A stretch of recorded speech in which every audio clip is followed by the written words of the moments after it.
Magandang gabi po sa inyong lahat. Ayan, tayo magbabalik ulit dito sa ating YouTube channel. Ayan. Para pag-usapan tayo uling coins guys, kung magkano ng kanyang bintahan po. Ayan, sa ating mga online selling. Isa naman tayong kolektor. Magandang gabi po sa inyong lahat. Ang pag-usapan natin guys na barya po, ito po ay pera po ng Indonesia.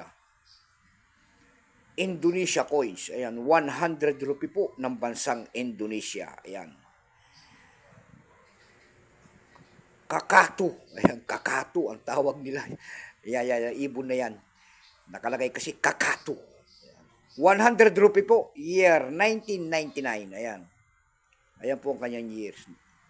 Punong-puno na siya ng pakikipagdigma.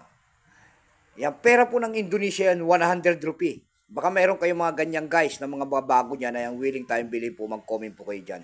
Pero bago yan tayo magpapasalamat muna sa lahat ng masugid na tagapagsubaybay dito sa ating YouTube channel. Lalo-lalo ng aking mga subscriber dyan. Thank you so much sa inyong lahat. Mabuhay po kayo and God bless. Maraming salamat din po sa nanonood sa ating FB page. Lahat po na nakapalo sa aking FB page. Thank you so much sa inyong lahat. Mabuhay din po kayo and God bless. Yun naman po hindi pa po nakapag-subscribe dito sa ating YouTube channel. Anyayaan ko lang sana kahit malaking tulong na po ubagay ang inyong magagawa. Tulad na lamang po sana ng pagpindot ng ating subscribe button, like and share para ma-update ko naman kayo sa mga bago ko pang ilalabas na video about coins. Ayan guys.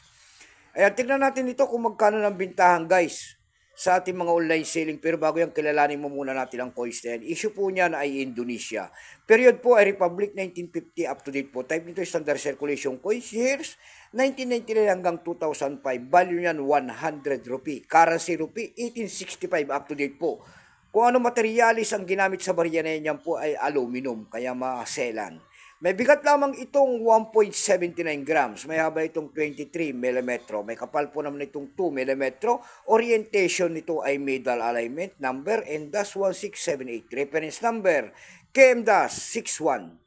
Ito pong year 1999 na ito po ay 75%. Wala pa pong may pakita ng Indonesia kung ilang piraso po ang ginawa sa barya na yan. Pero may price appraisal na po yan doon sa ating lumista. Binigyan na po ng presyo ng ating mga kolektor. Yung kanyang extra fine po kung tawagin nila ay 22 pesos. Almost uncirculated ay 22. Uncirculated po ay 31. Dako naman tayo sa kanyang price. Doon sa ating ebay.com po, mayroon tayo nakita nagbebenta nito ng $4.49. Nasundan po yan ng $2.90.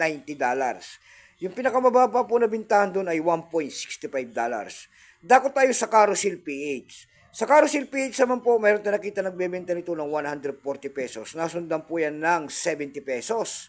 Meron na rin tayo nakita pinakamababang nagbebenta din doon ng 55 pesos. Ayan. Ayan lamang po ang ating may babaging kanyang presyo po. Keep safe po sa inyo lahat and God bless.